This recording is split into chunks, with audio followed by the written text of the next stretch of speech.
What's happening, guys? Welcome into another breakdown and prediction show for this weekend's fight between ABF Super Middleweight champion Caleb Plant and former champion Caleb Truax as they square off live on PBC Fox show over in LA. So let's get into the fight itself. Now, no surprise, Caleb Plant coming into this one is the massive favourite. The 28-year-old champion is undefeated.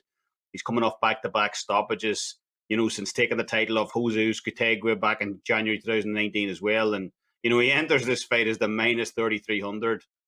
Favourite to keep his crown here on Saturday. So those are some prohibitive odds right there. Now, those odds are massive considering where Plant is at right now. His first defence against Mike Lee was absolutely farcical about 18 months ago. No fault of Plant's. Mike Lee just kept flopping around the ring, seemingly going down from multiple phantom-type punches. And then as the audacity to push referee Robert Bird on top of that, when he finally called a halt to the pantomime. So his victories over Feigenbutz and Uzcategui, however, were far more clinical. There definitely has to be a note of concern, however. He presented a good job, good combinations in those fights. But the one drawback for Plant for me in this one is he let both of those fighters come back late in those fights.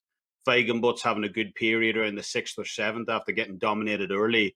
And Uzcategui also put it on Plant late in their fight also. So Truax definitely has the ability to hang around here and create his own problems for Plant late on Saturday as well. Now, it's been 3 years since Truax took the title off then champion James DeGale in a massive upset over in England. So Truax will no doubt be confident he can pull off another huge upset this weekend.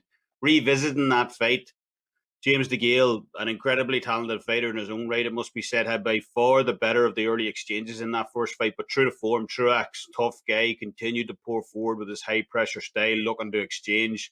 And DeGale started to wilt down the stretch.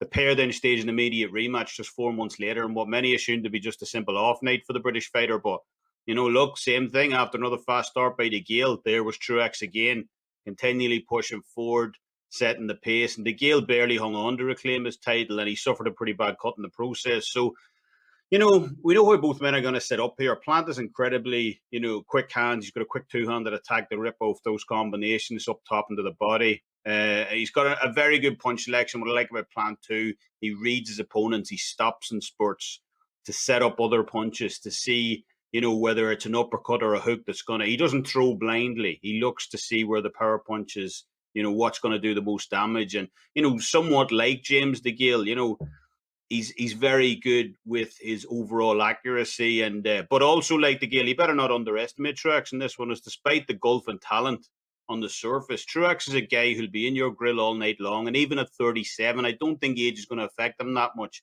He still looks to have incredible stamina.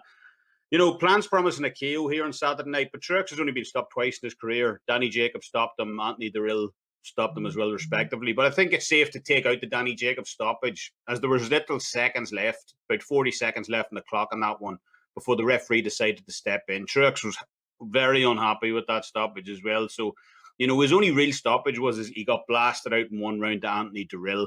But Dirrell has awesome power. So, he connected that right hand. Truax struggled to recover from the opening knockdown in that one as well. So, he's really only been stopped once now. While I personally like Plant, I think he brings a lot to the division, and in my opinion is arguably the top fighter at 168. Hopefully we see him and David Benavidez get it on soon. But, laying this kind of lumber, even to take him by KO at minus 250, it's simply a non-starter for me in this one, especially against a guy as tough as Caleb Truax is.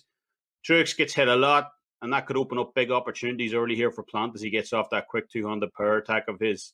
And Plant hits with venom on his punches also.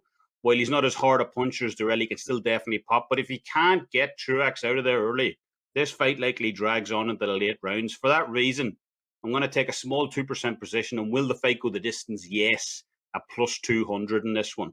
Those odds are much better value than the simple minus 110 on the over-under 8.5 for me, as if Truax can survive the early onslaught and get to the 9th round, he likely goes all the way, in my opinion. So, take the will the fight go the distance? Yes, prop plus 200 as your play for this weekend's fight between Caleb Plant and Caleb Truax. That'll wrap things up for this edition of the Boxing Prediction Show. As always, leave us your thoughts.